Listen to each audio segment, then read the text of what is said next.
우리가 잘 아는 러시아의 대문호인 톨스토이라는 러시아의 작가가 있는데요. 명문 귀족의 아들로 태어나서 백작 칭호까지 받는 특별한 신분의 사람이었습니다. 여러분이 잘 아시다시피 그 유명한 작품으로 전쟁과 평화, 안나 카레나, 부활이라는 이런 장편 소설이 있습니다. 그 외에도 참 많은 작품들이 있는데요. 그는 모태 신앙을 가진 그런 자로서 교회에 다녔지만 구원의 확신이 없어서 믿음이 별로 없었기 때문에 구원의 확신이 없었겠죠. 그렇게 살았습니다. 그래서 자연히 세상과 못하면서 죄를 범하게 되고 절망에 빠져서 기쁨이 없는 삶을 살게 됩니다. 그는 중년이 되어서 같이 이렇게 어울리는 자신의 주위에 있는 사람들, 귀족들과 같이 삶을 보면서 향락에 빠져 살고 부족함이 없고 귀한 직분을 갖고 있음에도 불구하고 그들에게는 행복이 없더라는 거죠. 물론 자신에게도 그런 거죠. 그래서 고민에 빠지게 됩니다. 그런데 남들에게 멸시받고 천대받는 이 농노들은, 농사를 짓는 노예들은 무엇이 즐거운지 항상 얼굴에 기쁨이 충만하고 즐겁게 사는 사람들이 있더라는 거죠. 그래서 그 고민에 있던 톨스토이가 생각해 봤습니다. 왜 그럴까? 그랬더니 그 기쁨과 즐거움과 웃으며 사는 사람들이 보니까 다 기독교인들이라는 거죠. 그래서 그것을 깨닫고 다시 주님에게 돌아와서 열심히 신앙생활하고 그리고 기쁨이 되살아나서 살아가면서 아주 검소하게 살면서 세계의 복지를 위해서 힘쓴 사람이 이 톨스토이가 되겠습니다. 저와 여러분 안에 그 예수님 주시는 기쁨, 주 안에 기쁨으로 살아가는 은혜가 있을 수 있기를 주님의 이름으로 축복합니다.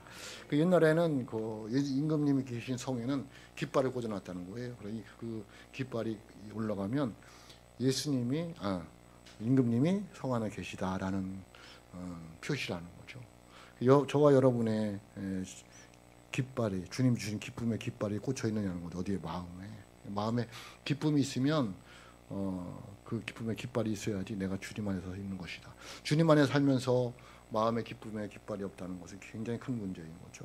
여러분 어떻게 살아가고 있습니까? 주님 안에서 기쁨으로 살아가고 있습니까? 오늘 말씀을 들으면서 여러분 안에 주님이 주신 기쁨이 희복되는 은혜가 있을 수 있기를 주님의 이름으로 축복합니다. 풍성한 가을입니다. 오국백회가 무르익는 이 가을에 함께 펼칠 말씀은 오늘 말씀 옥중서신인 빌립보서가 되겠습니다. 이 빌립보서의 별명은 기쁨의 서신입니다. 옥중에 있으면서도 무엇이 그렇게 기뻐서 사도 바울은 그렇게 썼을까요? 이 빌립보서 짧은 장에 4장 속에 기쁨이나 기뻐한다 이런 단어가 18번이나 나옵니다. 다시 말씀드리지만 그는 육신의 양식이 넉넉하다거나 세상의 일이 잘 되어서 기뻐하는 것만은 아니었습니다. 그는 감옥에 있었습니다. 그럼에도 불구하고 그는 기뻐해라 라고 말하고 있습니다. 어려운 삶 속에서 하나님의 은총을 깨달았고 비뚤어진 세상 속에서 그 너머로 그리스도의 진리를 볼 수 있었기 때문에 그는 기쁨으로 살아갈 수가 있습니다. 그래서 사도 바울은 빌립보 교인들에게 기뻐하라고 말하고 있습니다. 저와 여러분들에게 오늘 주님께서 말씀하신 줄 믿습니다. 뭐 하라고? 기뻐하라고. 빌립보서 3장 1절 상의 말씀입니다. 우리 같이 읽어봅니다. 빌립보서 3장 1절 상입니다. 시작. 끝으로 나의 형제들아 주 안에서 기뻐하라. 아멘. 또 빌립보서 4장 4절입니다. 같이 읽어봅니다. 시작. 주 안에서 항상 기뻐하라. 내가 다시 말하노니 기뻐하라 말씀하십니다. 참 이 시대는 기쁨이 없는 시대입니다. 우울한 시대인 거죠. 정이 없는 시대입니다. 슬픈 시대인 거죠. 사랑이 없는 시대입니다. 괴로움의 시대입니다. 참 이런 시대에 우리가 기쁨으로 살아갈 수 있다는 것 하나님의 은혜인 줄로 믿습니다. 그러므로 여러분 주 안에서 기쁨으로 살아가시기를 주님의 이름으로 축복합니다. 우리가 살고 있는 이 시대가 어떤 시대일까요? 그 시대나 사도 바울이 감옥에 있을 시대나 이 시대나 문명적으로 많은 차이가 있지만은 정서적으로 뭐 별다를 게 없이 좀 기쁨이 없는 시대인 것은 똑같은 것 같습니다. 오늘 말씀 15절입니다. 15절 같이 읽어봅니다. 15절 같이 읽습니다. 시작. 이는 너희가 흠이 없고 순전하여 어그러지고 거스르는 세대 가운데서 하나님의 흠없는 자녀로 세상에서 그들 가운데 빛들로 나타나매 아멘 라고 말씀하고 있습니다. 어그러지고 거스르는 세대다. 어그러지고 거스는 시대가 뭐냐? 구부러지고 뒤틀린 시대라는 거예요. 비뚤어진 시대라는 거죠. 참 세상을 보면 참 비뚤어졌다라는 것을 느낄 수가 있습니다. 늘 구부러지고 비뚤어져서 사람들이 참 살기가 어려운 시대가 되었죠. 누가 뭘 말하면 비꼬잖아요. 비틀어서 이야기하고 비틀어서 보고 그런 시대입니다. 그래서 가장 어려운 게 뭐냐면 악플이라는 거죠. 여러분 인터넷이 발달되어 있고 SNS 이런 것이 발달되어 있는데 거기에 다는 악플 때문에 참 많은 사람들이 어려움을 겪는 것을 보게 됩니다. 왜? 세상이 비뚤어졌기 때문에 그렇습니다. 우리들도 그렇잖아요. 누구 남 말을 들으면 그런가 보다 라고 인정해야 되는데 뭐죠?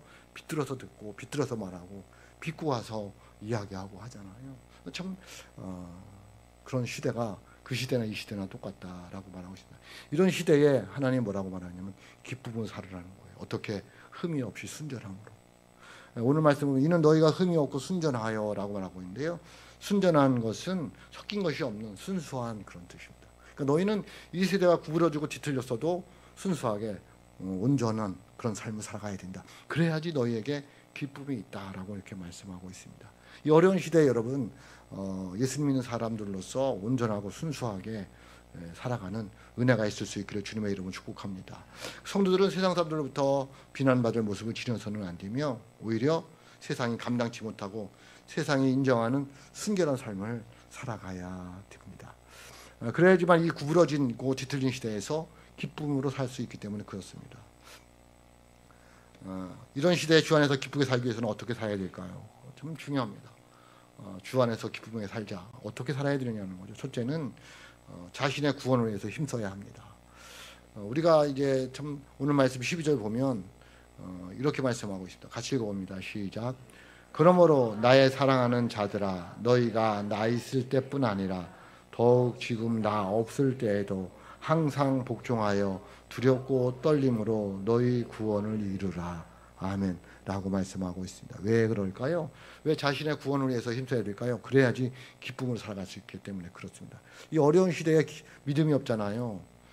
구원을 받는 확신이 없잖아요. 기쁨으로 살아갈 이유가 없어요. 방법이 없어요. 그래서 사도 바울이 자기 지금 없을 때에도 너희도 항상 순종하여 구원을 이루라고 말씀하고 있습니다. 그런데 기독교 2000년 역사상 가장 논쟁 있는 말씀 중에 하나가 이 말씀입니다. 구원을 이루라라는 말씀입니다. 구원은 왜냐하면 하나님의 선물로서 우리가 믿음으로 받는 거잖아요. 내가 이룰 수 있는 게 아니잖아요. 그런데 구원을 이루라고 하니까 사람들이 말이 되지 않지 않냐. 구원은 하나님의 선물이다. 믿음으로 받는 것이다. 이야기하는 거죠. 그런 건 맞는데 여기서 구원을 이루라는 얘기는 구원에도 단계가 있다는 것을 말씀하고 있습니다. 무슨 단계가 있을까요? 과거에 받는 구원, 현재에 받는 구원, 미래에 받는 구원 이렇게 단계를 나누기도 합니다. 그래서 과거에 받는 구원을 뭐라고 얘기하느냐면 칭의라고 합니다. 칭의. 칭의는 뭐죠? 내가 예수님을 믿음으로 하나님께서 우리 죄를 용서해 주시고 나를 의롭게 여겨주시는 거예요. 그게 과거에 대한 구원입니다. 칭의입니다. 현재의 구원은 뭘까요? 그건 성화입니다. 성화. 성화는 뭐냐면 내가 예수 믿는 사람으로서 온전해지고 완벽해지고 순수해져 가는 거예요. 거룩해져 가는 거예요. 그게 성화예요.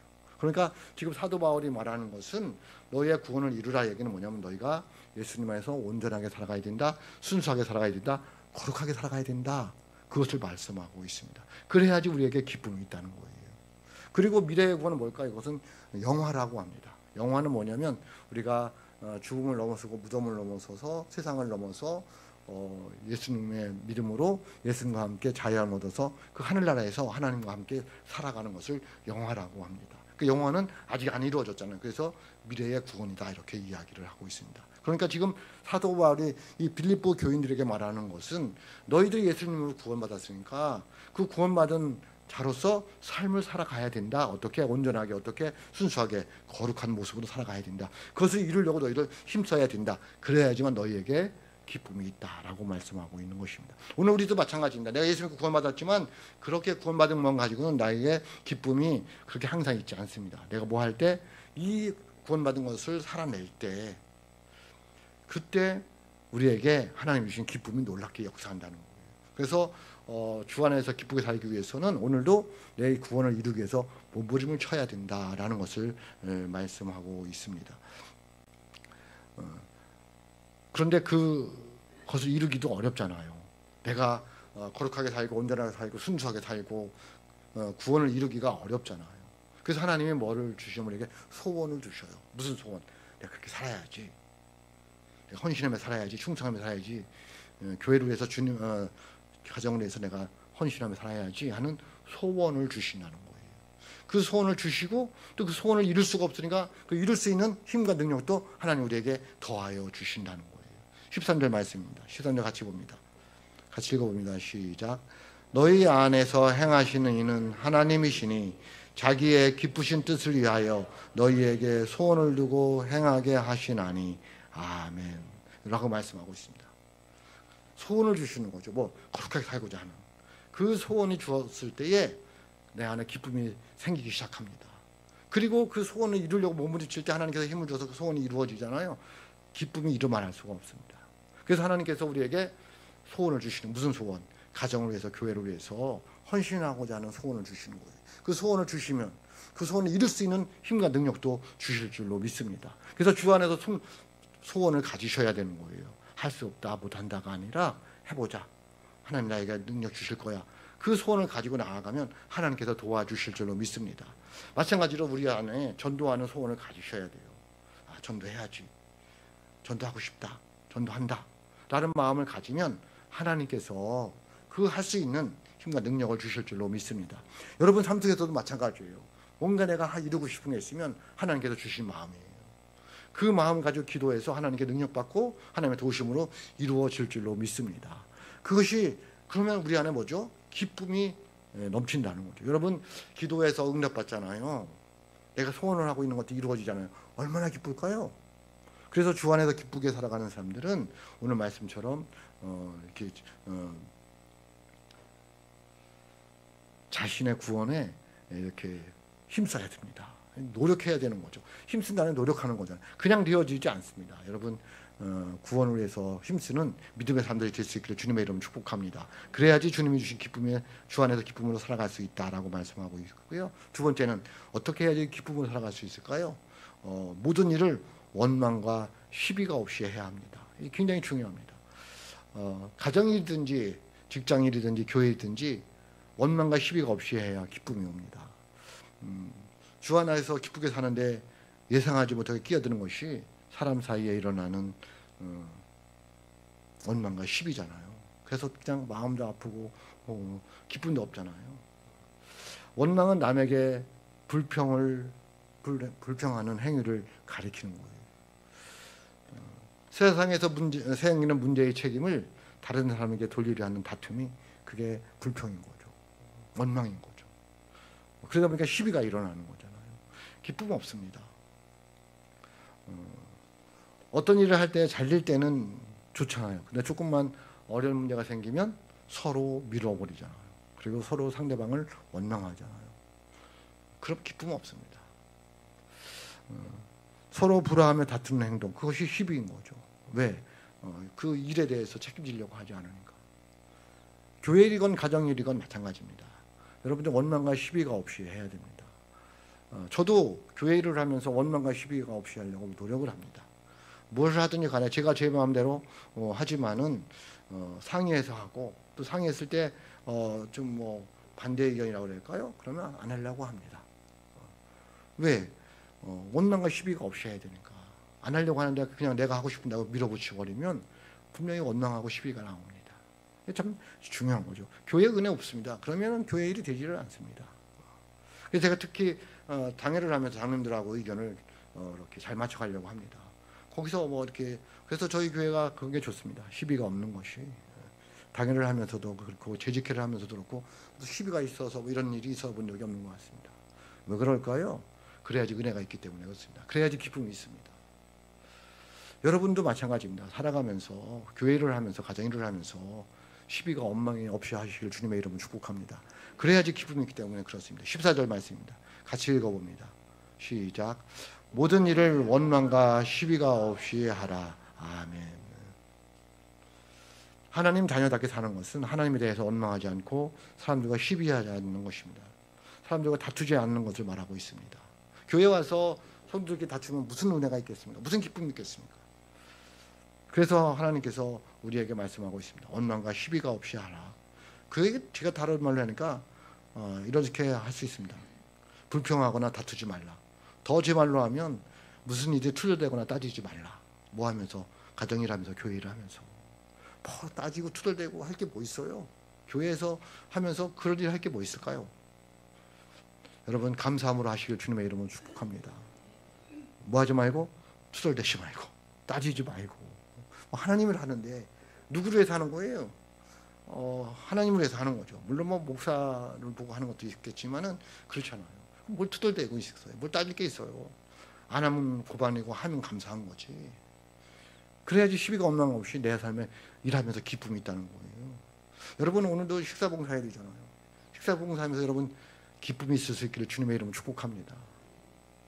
투덜대고 하지 말고. 교회 청소도 마찬가지고. 그렇잖아요. 그죠? 제가 목회하면서 투덜대고 따지면서 한 적이 별로 없는 것 같습니다. 저는 목회가 기쁩니다. 여러분 만나서 같이 말씀 전하고 만나서 이야기하고 하는 것이 너무 즐겁습니다. 기쁘잖아요. 얼굴에 기쁨이라고 써 있지 않나요? 제가 설교를 잘하지는 못하지만 여러분하고 말씀 전하면서 저는 정말 기쁩니다. 무슨 일을 하면서 교회 일하면서 제가 짜증내면서 하기 싫어서 한 적이 별로 없습니다. 아니 별로 없는 게 없는 것 같아요. 뭐를 하든지 간에 기쁨으로 합니다. 뭐 운행을 하든 청소를 하든 뭐를 하든지 간에 대충 해서 그렇지 깨끗하게 안 하고 대충 해서 그렇지 저는 기쁨으로 합니다. 왜? 하나님 주신 은혜가 있기 때문에 그렇습니다. 그러면 여러분 무엇을 하든지 원망과 시비가 없이 하시길 주님의 이름 축복합니다. 그럼 하나님이 기쁨을 주십니다. 세 번째는 어떻게 될까요? 생명의 말씀을 굳게 붙들어야 됩니다. 생명의 말씀. 생명의 말씀이 뭐죠? 성경이죠. 하나님의 말씀이죠. 그게 굳게 붙들어야 됩니다. 그리고 밝혀야 됩니다. 오늘 말씀은 16절입니다. 16절 같이 읽어봅니다. 시작. 생명의 말씀을 밝혀 나의 다름질이 헛되지 아니하고 수고도 헛되지 아니하므로 그리스도의 날에 내가 자랑할 것이 있게 하려 함이라. 아멘. 굉장히 중요한 말씀입니다. 생명의 말씀을 밝혀 생명의 말씀을 붙들고 그 말씀을 살아내야 된다는 거죠. 빛된 삶을 살아가야 된다는 거예요. 그러면 기쁨이 넘친다는 거예요. 주님 안에서 기쁘게 살아가는 방법이라는 거죠. 뭐를? 말씀을 받았을 때. 말씀을 받았을 때도 기쁘잖아요. 근데 그 말씀을 내가 살아냈을 때 더 기쁜 거예요. 그래서 그것이 헛되지 않고 이 다음에 하나님 앞에 섰을 때 자랑거리가 된다는 거예요. 그 사도 바울은 지금 감옥에 있지만 자기는 이것이 너무 기쁘다는 거예요. 왜? 내가 말씀 때문에 감옥에 갇혔기 때문에 나는 이게 너무 기쁘다는 거예요. 왜? 이 다음에 하나님 앞에 설 때 이게 자랑거리가 된다는 거예요. 내가 복음 때문에 하나님 감옥에 갇혔습니다. 그러니까 그렇게 생각하기가 기뻐요, 안 기뻐요? 감옥에 있어도 기쁜 거예요. 우리들의 삶이 그래야 된다는 거죠. 말씀을 붙들고 말씀을 살아냈을 때에 그게 세상에 빛이 되고 그리고 이 다음에 하나님 앞에 설 때 그게 자랑거리가 된다는 거예요. 하나님, 제가 말씀대로 이렇게 살았습니다. 제가 힘들고 어려움에도 불구하고 저 믿음으로 살아왔습니다. 하나님이 아시잖아요. 얼마나 기쁘겠어요. 그런데 거꾸로 하나님이 평안을 주셨는데도 불구하고 말씀을 살지 않고 세상과 짝하여 살아갔어요. 세상에서 뭔가를 얻어보려고 기쁨을 찾아보려고 행복을 찾아보려고 결국은 허무하게 하나님 앞에 서는 거잖아요. 예수님 뭐라 그러겠까요? 주님 뭐라 그럴까요? 나는 너를 알지 못한다. 주여 주여 하는 자마다 다 천국에 올 것이 아니요. 기억을 해야 됩니다. 내가 어떻게 살아가느냐는 거예요. 주님의 말씀을 붙들고 밝히며 살아가는 믿음의 사람들이 될 수 있기를 주님의 이름으로 축복합니다. 요한복음 6장에 보면 오병이의 기적이 일어납니다. 14,000명, 5,000명이 먹고 남았습니다. 그런데 다 갔습니다. 그래서 예수님께서 제자들에게 묻습니다. 너희도 가려느냐? 요한복음 6장 67절입니다. 같이 읽어봅니다. 시작. 예수께서 12 제자에게 이르시되 너희도 가려느냐? 아멘. 오늘 우리에게 묻는 말씀이에요. 너희도 가려느냐? 신앙생활하는 게 고리타분하다고, 재미가 없다고, 봉사하고 헌신하는 게 힘들다고 너희도 가려느냐? 주님이 묻는 거죠. 그랬더니 제자들 뭐라고 했을까요? 베드로가 이렇게 대답합니다. 68절인데요. 요한복음 6장 68절입니다. 같이 읽어봅니다. 시작. 시몬 베드로가 대답하되 주여 영생의 말씀이 주께 있사오니 우리가 누구에로 가오리까. 아멘. 말씀을 붙드는 사람은 갈 수가 없는 거예요. 그게 무슨 말씀이기 때문에? 생명의 말씀이기 때문에. 그래서 이 베드로는 그물을 버려두고 예수님을 따라갈 수밖에 없었어요. 왜? 거기에 생명의 말씀이 있었기 때문에. 그래서 결국은 그 생명의 말씀 때문에 십자가에 거꾸로 달려 죽은 거잖아요. 뭐가 있으니까? 생명의 말씀이 있기 때문에. 우리들도 마찬가지라는 거죠. 이 하나님의 말씀이 꿀성도 달고 생명의 말씀인 걸 알면은 기쁘게 살아가지 않을 수가 없다는 거예요. 왜? 이 말씀 때문에. 어떤 상황 속에서, 힘들고 어려운 상황 속에서도 말씀이 나를 사로잡아 가니까, 그 말씀에 의지해서 살아가니까 감사한 거예요. 기쁜 거예요. 하루하루가 행복한 거예요. 뭐 하면서도, 삶은 어려우면서도. 왜? 생명의 말씀이 내 안에 있으니까. 그래서 내가 주 안에서 기쁘게 살기 위해서는 생명의 말씀을 붙들고 살아가야 된다는 거예요. 어떤 목사님께서 목사 안수를 받아서요. 근데 아버지가 교회를 안 다니시는 거예요. 그런데 목사 안수를 화요일날 받았는데 아버지가 오셨더라는 거예요. 아버지가 하는 말이, 아들이 목사가 됐는데 내가 교회를 안 다녀서 되겠니? 내가 교회를 다닐 테니까 교회 좀 소개시켜줘라 라는 거죠. 그 주부터 교회를 다녔다는 거예요. 그리고 그 주부터 월요일부터 새벽기를 다녔다는 거예요. 그리고서는 몸이 안 좋아서 아들네 집 서울로 올라왔는데, 이 병원에 입원을 했는데 말도 잘 못하고 이제 그런 상태가 되는 거죠. 그러면서도 하는 말이, 그렇게 고백을 하더라는 거야. 아버지가 하루에 한 서너 번씩 그 말만. 내가 주님의 은혜로 구원을 받았는데 주님의 한 게 없다. 천국에 가서 내 청소부라도 했으면 좋겠다. 그 말만 서너 번, 그렇게 말도 못하는데 힘들게 기침하면서 하는 말이라는 거예요. 내가 주님의 은혜로 구원을 받았는데 내가 주님을 해서 상관이 없다. 천국에 가서 청소부라도 했으면 좋겠다.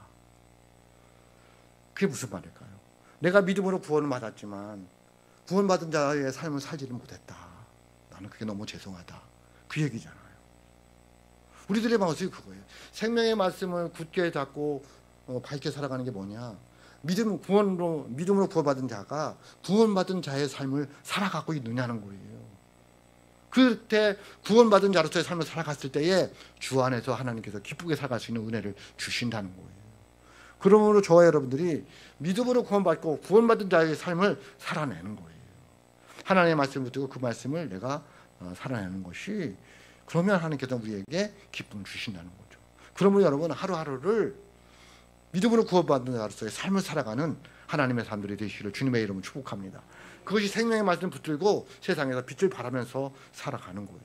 그러면 주 안에서 기쁨으로 살아갈 수 있다, 이렇게 말씀하고 있습니다. 한 가지 더 있습니다.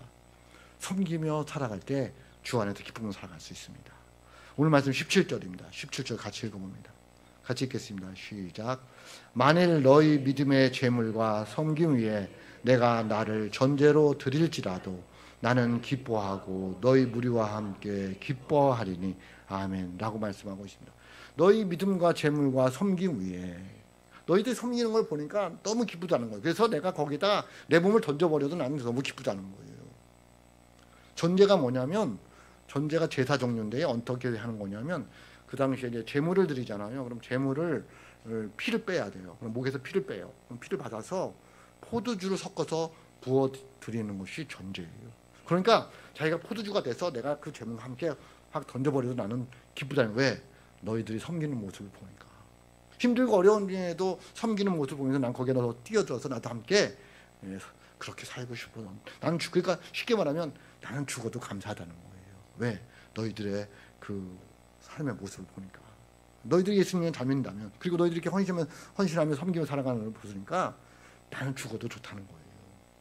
그래서 나는 기뻐하다는 거예요. 예? 여러분, 이렇게 섬기면 하나님께서 기쁨 내려주실 줄로 믿습니다. 그래서 이 사도 바울은 자기가 어떻게 죽어야 될 걸 알았어요. 이 그 전제라는 말은 옛날에는 관제라고 써 있었어요.